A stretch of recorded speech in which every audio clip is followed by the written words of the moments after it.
एक बार की बात है, एक छोटे से गांव में एक प्राचीन और रहस्यमय दर्पण पाया गया।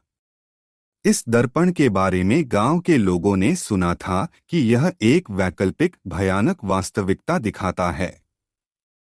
इस दर्पण को देखने वाले हर व्यक्ति को उसका सबसे बड़ा डर दिखाई देता था। दर्पण की खोज से गांव के लोगों में उत्सुकता और डर का माहौल बन गया।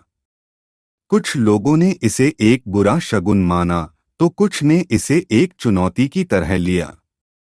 एक दिन गांव के सबसे बहादुर युवक अर्जुन ने फैसला किया कि वह इस दर्पण का सामना करेगा। अर्जुन ने दर्पण के सामने खड़े होकर अपनी आंखें बंद की और गहरी सांस ली। जब उसने अपनी आंखें खोलीं, तो उसे अपने सामने एक अलग ही दुनिया दिखाई दी। इस दुनिया में चारों ओर अंधेरा था और वहां के लोग भय और आतंक से भरे हुए थे। अर्जुन ने देखा कि उसके गांव के लोग एक दूसरे का साथ छोड़कर अकेले ही जीवन जी रहे थे। इस वैकल्पिक वास्तविकता में अर्जुन ने महसूस किया कि उसके गांव के लोगों के बीच सामंजस्य और प्रेम की कमी थी। उनमें से हर एक अपने अपने डर और अकेलेपन में डूबा हुआ था। अर्जुन को एहसास हुआ कि यह दर्पण उसे एक संदेश दे रहा था, यदि वे एक दूसरे का साथ नहीं देंगे तो उनकी वास्तविक दुनिया भी इसी तरह की हो सकती है। अर्जुन ने दर्पण से मुंह मोड़ लिया और वापस अपने गांव की ओर चल पड़ा।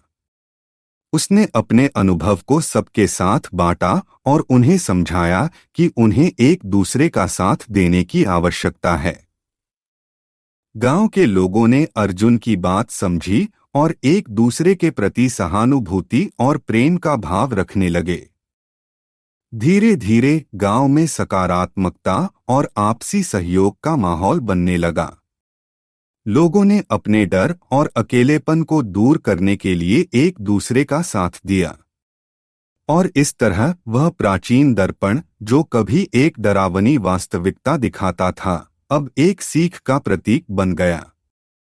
अंत में अर्जुन और गांव के लोगों ने महसूस किया कि वास्तविक डर अकेलेपन और असहायता का नहीं, बल्कि एक दूसरे के प्रति उदासीनता और असंवेदनशीलता का है।